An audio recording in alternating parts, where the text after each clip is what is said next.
ഇയാളുടെ കയ്യിലെ മുറിവിൽ നിന്ന് ഒരു വിചിത്രമായ ജീവി പുറത്തു വരാണ്. ഉടനെ തന്നെ ഇവൻ മുറിവിനിട്ടായിരുന്ന സ്റ്റിച്ച് അഴിച്ചു നോക്കും. അവന്റെ കൈ കണ്ട് അവന് തന്നെ പേടിയാവാണ്. ഇവൻ അത് അഴിച്ചു നോക്കുമ്പോൾ അവന്റെ കൈയിന്റെ ഉള്ളിൽ കൂടെ നിറയെ വിചിത്രമായ ജീവികൾ കിടന്ന് ഇഴയുണ്ട്. ഇവൻ എന്നിട്ട് നീഡിൽ വെച്ച് അതിനെ എടുത്ത് പുറത്ത് കളയാൻ നോക്കുമ്പോ ബാക്കിയുള്ള ജീവികളൊക്കെ ഭയങ്കരമായിട്ട് ഓടാണ്. ഇവൻ എന്നിട്ടൊരു കത്രിക എടുത്ത് കൈ കീറി നോക്കുമ്പോൾ അതിന്റെ ഉള്ളിൽ ഒരു വലിയ വിചിത്രമായ ജീവിനെ കാണും. ഇവൻ കൈ കീറിയ ജീവിയെ വലിച്ച് പുറത്തെടുക്കും. പുറത്തെടുത്ത് ഈ ജീവിയാണെങ്കിൽ കിടന്ന് പിടയ്ക്കണ കണ്ടിട്ട് ഇവൻ അതിനൊരു ഗ്ലാസ് വെച്ച് അടച്ചു വെക്കും. ഇവ സൂക്ഷിച്ചു നോക്കുമ്പോൾ ഈ ജീവിക്ക് ഒരു ചെടിയുടെ ഷേപ്പാണെന്ന് മനസ്സിലാവും. പക്ഷെ ഇവന് ഇത് എന്തുതരം ജീവിയാണെന്ന് മനസ്സിലാവണില്ല. അതുകൊണ്ട് അവൻ അവന്റെ ഫ്രണ്ടിനെ വിളിച്ച് ഇതിനെ കുറിച്ച് ചോദിക്കാണ്.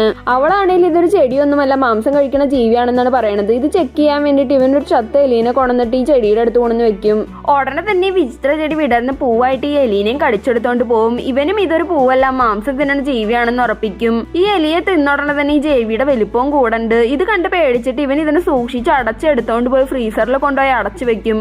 ഇതിനെ പുറത്ത് വെക്കേണ്ടത് ആപത്താന്ന് ഇവൻ അറിയാം. കുറച്ച് ടൈം കഴിഞ്ഞ ഒരു പയ്യൻ ഒളിച്ച് ഇവന്റെ ലാബിലേക്ക് കയറും. ഈ പയ്യനാണെങ്കിൽ മറ്റേയാളോട് പകരം വീട്ടാൻ വേണ്ടിയിട്ട് അയാളുടെ ലാബ് ഫുള്ള് തല്ലി പൊളിക്കും. ഇവൻ എന്നിട്ട് അവിടെ നിന്ന് സെൽഫി എടുക്കുന്ന ടൈമിൽ അവന്റെ ശ്രദ്ധ തുറന്നു കിടക്കുന്ന ഫ്രീസറിലേക്ക് പോകും. ഇവൻ അതിൽ എന്താന്ന് നോക്കുമ്പോഴേക്കും അതിന്റെ അകത്ത് ഉണ്ടായിരുന്ന വിചിത്ര ജീവി ഇവൻ അതിന്റെ അകത്തേക്ക് വലിച്ചോണ്ട് പോയിണ്ടാവും. ഈ പയ്യനെ കാത്ത് പുറത്തു നിന്നുകൊണ്ടിരുന്ന പെണ്ണാണെങ്കിൽ കുറെ നേരമായിട്ടും അവൻ തിരിച്ചു വരാത്തത് കണ്ടിട്ട് അവന്റെ പിന്നാലെ ലാബിന്റെ ഉള്ളിലേക്ക് നുഴഞ്ഞു കയറും. അകത്ത് വന്നു കഴിയുമ്പോൾ നശിച്ചു കിടക്കുന്ന സാധനങ്ങളാണ് ഇവള് കാണുന്നത്. ഇവള് ചുറ്റും ആ പയ്യനെ നോക്കിക്കൊണ്ടിരിക്കുമ്പോ പിന്നിൽ നിന്ന് ഒരു കറുത്ത കൈ വന്നിട്ട് ഇവളെ പിടിക്കും. നോക്കുമ്പോ അതൊരു പേടിപ്പെടുത്തുന്ന രാക്ഷസനായിരിക്കും. രാക്ഷസനെ കണ്ട് പേടിച്ച് ഈ പെണ്ണ് ഒച്ചയിൽ അലറി കരയാണ്.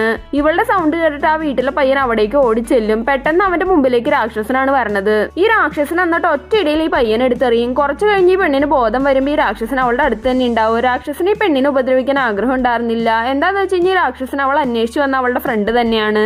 ആ വിചിത്ര ജീവി ആക്രമിച്ചുകൊണ്ടാണ് ഇവൻ ഇങ്ങനെയായി മാറിയണത്. ഇവൻ എന്നിട്ട് ഈ പെണ്ണിനോട് അവനെ പഴയ പോലെ ആക്കാൻ ഹെൽപ്പ് ചോദിക്കാണ്. പക്ഷെ അപ്പോഴേക്കും ആ ജീവി ഇവന്റെ ബോഡി ഫുള്ളായിട്ട് ഒട്ടിച്ചേർന്നിട്ടുണ്ടാവും. ഇതേ ടൈമിൽ മറ്റേ ചെക്കനും ഈ പെണ്ണിനെ രക്ഷിക്കാൻ വേണ്ടിയിട്ട് രാക്ഷസന്റെ അടുത്തേക്ക് ഓടി വരണ്ട്. ഈ പയ്യനെ രാക്ഷസനായ പയ്യനും പണ്ടേ ശത്രുക്കളാണ്. ഇവനെ കണ്ടുടർന്ന ദേഷ്യം വന്നിട്ട് രാക്ഷസൻ അവനെ എടുത്തിട്ട് അടിക്കും. ഈ പെണ്ണ് രാക്ഷസനോട് അവനെ ഉപദ്രവിക്കുന്നത് നിർത്താൻ പറയുന്നുണ്ട്. പക്ഷെ അപ്പോഴേക്കും രാക്ഷസന്റെ എല്ലാ കൺട്രോളും പോയിട്ട് അവനെ കൊല്ലാൻ തന്നെ പോയിക്കൊണ്ടിരിക്കും. ഇത് കണ്ടിട്ട് പയ്യനെ രക്ഷിക്കാൻ വേണ്ടിയിട്ട് ഈ പെണ്ണ് ഒരു ലിവർ വലിച്ച് രാക്ഷസന്റെ മേത്ത് കാറ് വീഴ്ത്തും. കാറ് വീണ ഉടനെ തന്നെ രാക്ഷസൻ ചമ്മന്തിയായിട്ട് ഒരു ലിക്വിഡായിട്ട് മാറും. പക്ഷെ പെട്ടെന്ന് തന്നെ ഈ ലിക്വിഡ് എല്ലാം ഒരുമിച്ച് കൂടി കാറിന്റെ ഉള്ളിൽ പോയിട്ട് ഈ കാറ് രാക്ഷസന്റെ കൺട്രോളിലാവും.